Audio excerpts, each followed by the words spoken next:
بسم اللہ الرحمن الرحیم۔ السلام علیکم ناظرین، 3 میں آپ کو خوش آمدید۔ آج 23 اکتوبر ہے، پاکستان کی تاریخ کا ایک افسوسناک دن، جب ارشد شریف شہید جو پاکستان کا فخر تھے، پاکستان کی صحافت کا ایک بہت بڑا نام تھے، اور ان کو کینیا میں شہید کر دیا گیا، اور آج ان کی تیسری برسی ہے۔ ان کے لیے دعائے مغفرت کریں، اللہ پاک ان کی درجات بلند کرے اور ان کی مغفرت فرمائے۔ ایک بہت بڑا نقصان، پوری قوم کا نقصان، نہ صرف صحافت کا نقصان بلکہ پاکستان کا نقصان۔ اور ارشد شریف شہید اپنی شہادت سے چند دن پہلے انہوں نے احمد فراز کی شاعری پڑھتے ہوئے یہ کہا تھا کہ میں کٹ گروں کہ سلامت رہوں، یقین ہے مجھے کہ یہ حصار ستم کوئی تو گرائے گا، تمام عمر کی ایذا نصیبیوں کی قسم میرے قلم کا سفر رائگاں نہ جائے گا۔ اور ان کے قلم کا سفر رائگاں نہیں گیا، اور آج ارشد شریف کا جو کوئی لیگسی جو ہے وہ آج بھی برقرار ہے، اور ہمیشہ تا قیامت ان کو یاد رکھا جائے گا۔ آج ہمارے ساتھ موجود ہیں وسیم ملک اور مریم نواز، بہت شکریہ آپ دونوں کا۔ بہت سی چیزیں ڈسکس کرنے کی، آج ایونٹ فل ڈے تھا اسلام آباد کے اندر۔ اسلام آباد ہائی کورٹ میں وزیر اعلیٰ سہیل آفریدی پیش ہوئے، ان کو اسلام آباد ہائی کورٹ سے اجازت مل گئی کہ وہ عمران خان سے ملاقات کر سکتے ہیں۔ اسلام آباد ہائی کورٹ کے لارجر بینچ نے یہ کہا کہ جیل سپرنٹنڈنٹ کو کہا کہ وہ منگل اور جمعرات کو جو رولز کے مطابق وکلاء اور فیملی اور پارٹی رہنماؤں سے ملاقات ان کا حق بنتا ہے، وہ ملاقات کی اجازت دی جائے۔ سہیل آفریدی اڈیالہ جیل کے باہر گئے، لیکن وہاں ایس ایچ او نے کہا کہ ہائی کورٹ کا آرڈر اپنی جگہ، لیکن آپ نہیں ملاقات کر سکتے۔ دوسرا، ساتھ ہی ساتھ آج ایک اور اسلام آباد ہائی کورٹ نے آرڈر پاس کیا ہے کہ جیل کے اندر جو قیدیوں کی سیاسی گفتگو ہے اس کے اوپر پابندی کے حوالے سے جو رول تھا، جو پہلے اسلام آباد ہائی کورٹ کے ایک رکنی بینچ نے اس کو معطل کیا تھا، آج اس رول یا اس قانون کو بحال کر دیا گیا ہے تاکہ عمران خان بطور قیدی جیل کے اندر سیاسی گفتگو نہ کر سکے۔ ان دونوں عدالتی فیصلوں کے اوپر عدالتی امور کے ماہرین ہمارے ساتھ موجود ہیں، اور انہی سے ذرا ہم ڈسکس کرتے ہیں کہ کیا حال ہے ہماری عدالتوں کا۔ آپ لوگ ویسے اپنے کورٹ روم نمبر 1 میں بڑا تفصیل سے بتاتے رہتے ہیں، لیکن سیاسی معاملات کے اندر دیکھیں، ٹھیک ہے، حکومت وقت یا جو طاقت ہوتی ہے وہ نہیں، اپنی جو اپوزیشن ہے اس کو اس کی زبان بندی کے لیے ہر طرح کی چیزیں وہ کرتی ہے، لیکن جس طرح سے عدالتیں استعمال ہو رہی ہیں، اور ایک چیز نظر آ رہی ہے کہ ان کا حکم بھی ہوتا ہے لیکن ان کا حکم ایک ایسا جو ہوا میں اڑا دیتا ہے۔ تو آج کی ذرا تھوڑی سی بتائیں کہ جو کارروائی ہوئی، سہیل آفریدی بھی وہاں پہ آئے تھے، جو لارجر بینچ تھا، یہ بھی ویسے سرپرائزنگ تھا کہ جسٹس ڈوگر کی سربراہی میں بینچ یہ کہہ دے کہ عمران خان سے، مجھے لگتا ہے کہ پہلے سے کہیں طے شدہ تھا کہ ہم آرڈر کر دیں گے، آپ کہنا کہ ہم نہیں مانتے تو بس ٹھیک ہے۔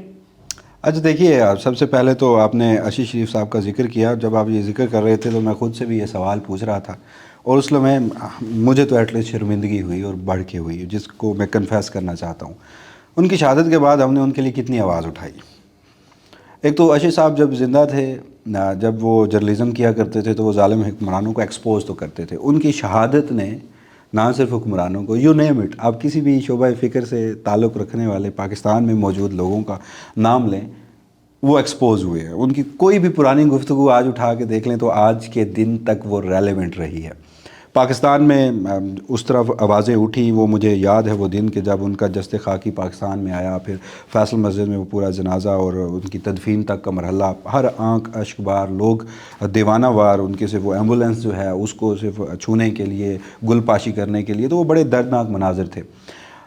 اس کے بعد پاکستان کی عدالتوں میں بھی یہ معاملہ گیا۔ اس ملک کے چیف جسٹس تک کی جرت نہ ہوئی کہ وہ اس ملک کے ایک صحافی کو، جو کہ دیار غیر میں بے دردی سے قتل کر دیا گیا، اس کے لیے کوئی انصاف اٹھاتا۔ You name it, Umar Ata Bandial who, Qazi Faez Isa who, us time سپین میں یحییٰ آفریدی صاحب ہوں، اسلام آباد ہائی کورٹ ہو، کوئی بھی ہو، ہماری میڈیا سے وابستہ لوگ ہوں، ہماری صحافتی تنظیمیں ہوں، ہمارے سیاستدان ہوں، اور وہ بالخصوص وہ لوگ جو ارشد شریف صاحب کی والدہ کو ہسپتال میں جا کر یہ یقین دہانیاں کراتے رہے تھے کہ آپ کے بیٹے کو انصاف ملے گا، تو آج تک انصاف نہیں ملا۔ اور ہم نے بھی اس طرح سے کچھ چیزیں ہم نے اس وقت رپورٹ بھی کی تھی۔ ایک ہی ہمارے پاس کلو یا بطور صحافی بات کرنے کے لیے ہوتا ہے، وہ فیکٹ فائنڈنگ ٹیم کی ایک رپورٹ تھی 492 صفحات کی، جو اس ملک کے آئی بی اور ایف آئی اے کے 2 آفیسرز نے وہاں جا کر اور پھر سپریم کورٹ میں پیش بھی کی، پھر وہ لیک بھی ہوئی، اور جب اس میں کچھ ایسے طاقتور لوگوں کا اور اداروں کا نام آیا تو پھر کسی کی جرت نہیں ہوئی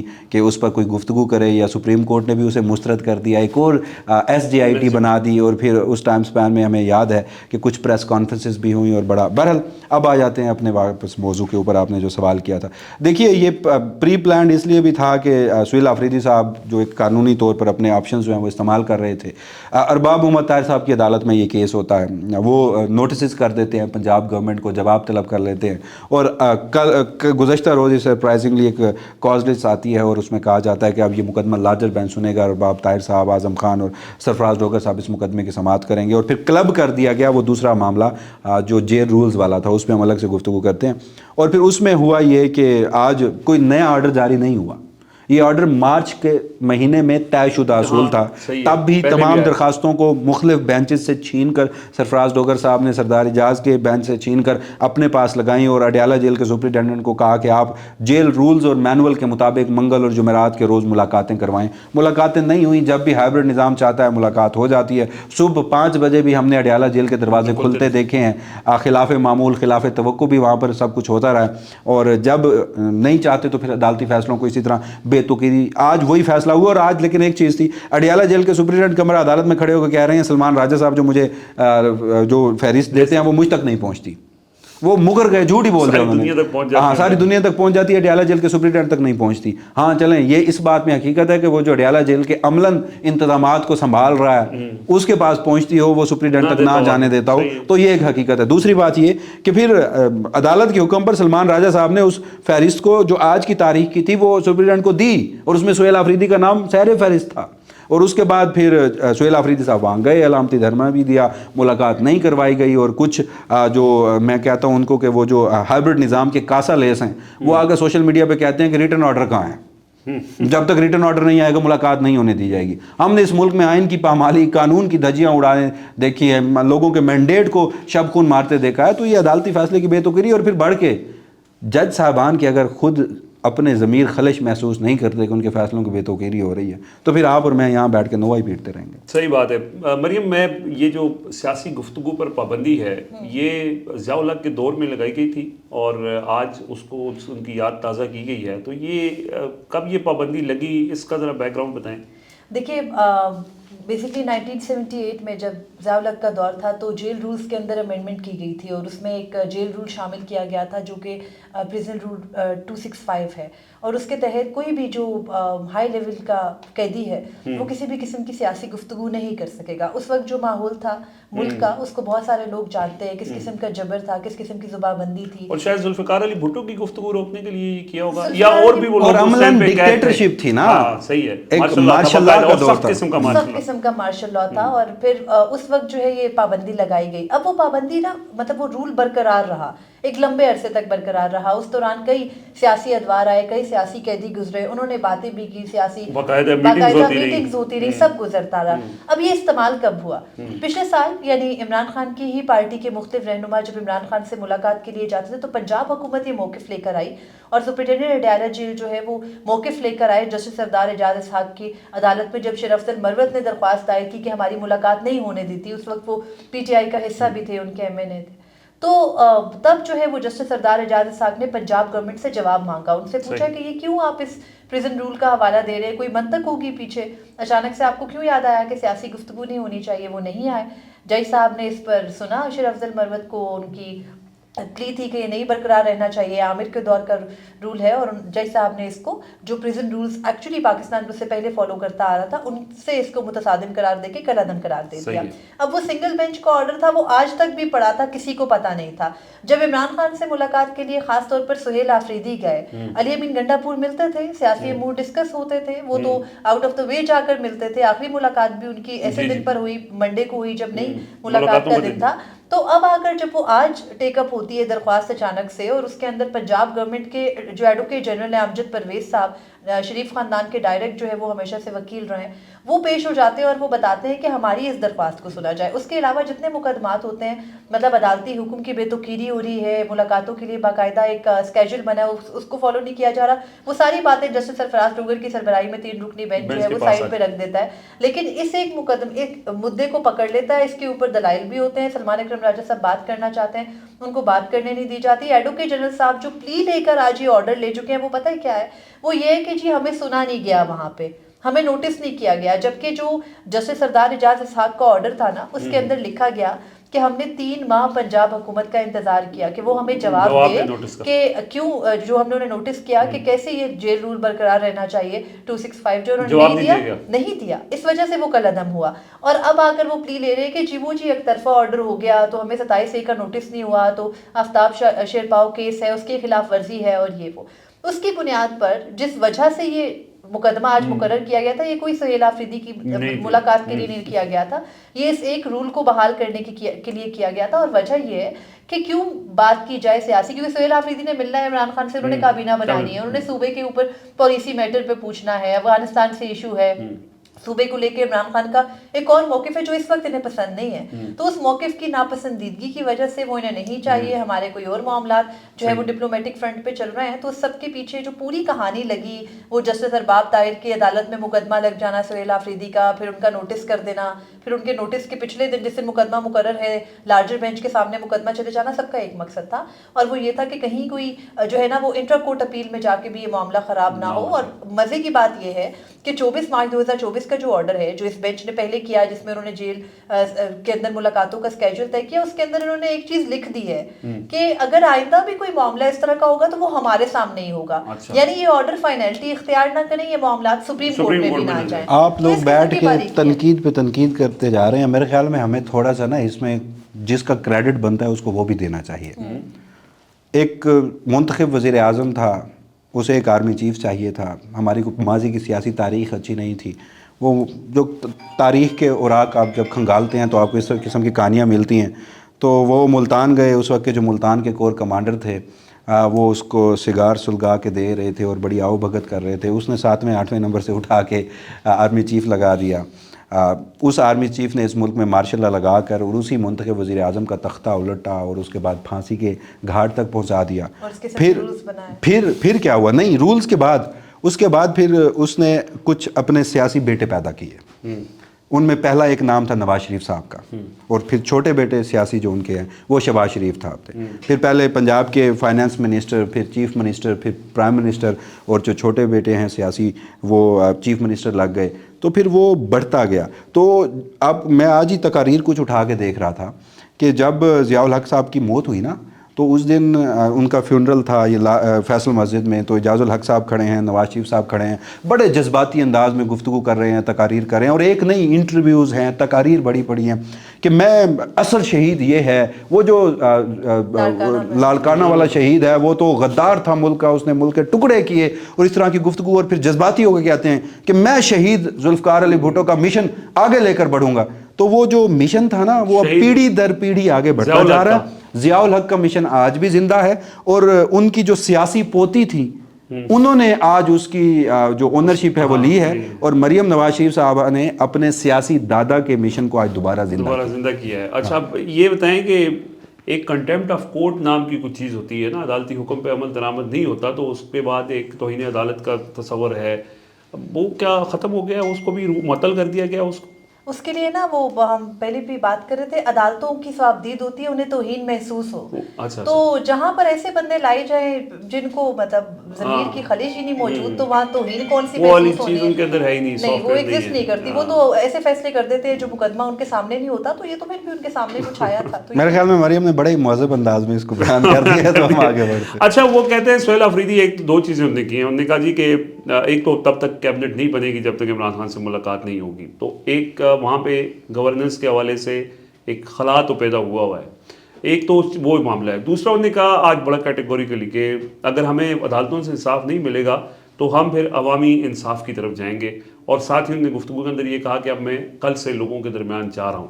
ایک وہاں پہ ظاہر ہے پبلک وہ عوامی رابطہ مہم ہے، مختلف شہروں میں وہ جائیں گے. نومبر کے حوالے سے مطلب چیزیں گورنمنٹ کے پاس یہ رپورٹس ہیں کہ نومبر میں پی ٹی آئی ایک بڑا لانگ مارچ کرنے جا رہی ہے.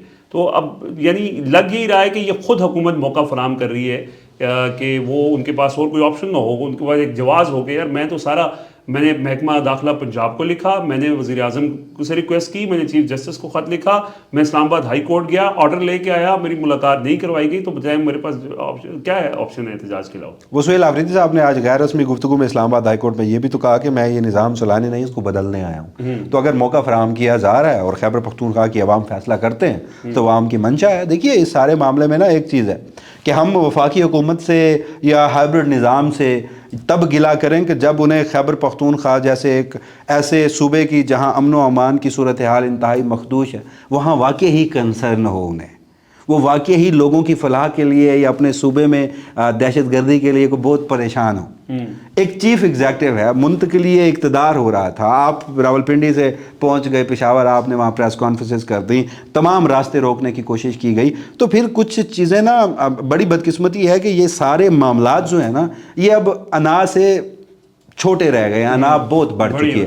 تو جب آپ سہیل آفریدی کا عملی صورت میں راستہ نہیں روک سکے تو پھر آپ ملاقات کا تو راستہ روک سکتے ہیں, اور آپ وہ کر رہے ہیں. نہیں, انا میں تو پھر ظاہر ہے جب ایک طرف سے انا ہوتی ہے تو پھر دوسری طرف سے انا ہوتی ہے, اور پھر وہاں کروڑوں لوگ ہیں, 4.5 کروڑ لوگوں کا صوبہ ہے, اور پھر انا کا مقابلہ انا سے ہی کیا جاتا ہے. مریم مجھے تھوڑا سا آخر میں آج خبر سامنے آئی کہ وفاقی کابینہ نے ٹی ایل پی کے اوپر پابندی لگانے کا فیصلہ کر دیا ہے. اب کیا اتنا آسانی سے یہ پابندی لگ جائے گی؟ ایک تو اس کا قانونی پہلو تھوڑا سا بیان کرتے ہیں, پھر اس کا جو سیاسی پہلو ہے کہ کسی جماعت کے اوپر اگر پابندی لگ جائے گی تو اس کے جو کارکنان ہیں یا فالوورز ہیں یا چاہنے والے ہیں, کیونکہ ایک انتخابی جماعت ہے نا, اس پروسیس میں رہی ہے, تو اس سارے چیز کو ذرا تھوڑا سم اپ کیجیے گا.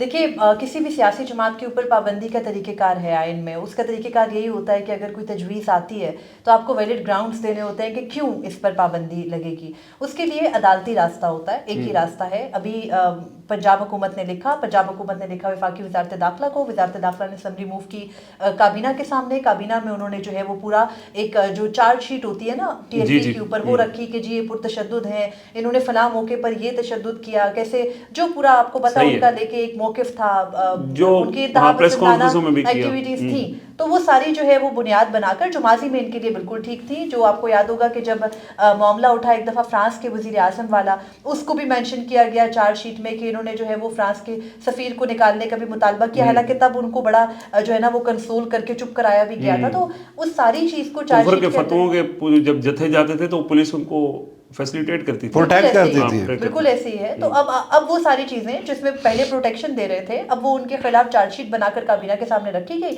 اور کابینہ نے جو سفارش جو کی گئی تھی وزارت داخلہ کی جانب سے اس پر منظوری دے دی. اب نیکسٹ پروسیس جو ہے انہوں نے دوبارہ وزارت داخلہ کو لکھا ہے, اور ان کو اب وزارت داخلہ کرے گی کیا کہ وہ لاء منسٹری کے ساتھ یا اٹارنی جنرل کے ساتھ جو ہے وہ مل کر ایک ریفرنس تیار کرے گی. وہ ریفرنس موو کیا جائے گا سپریم کورٹ میں. سپریم کورٹ میں آگے ریفرنسز جو جاتے ہیں نا وہ جاتے ہیں چیف جسٹس کے پاس, اور وہ چیف جسٹس ظاہری بات ہے کہ آپ کو پتا ہے وہ تو ان کے اپنے ہی ہیں, وہ دے دیں گے آئینی بینچ کو.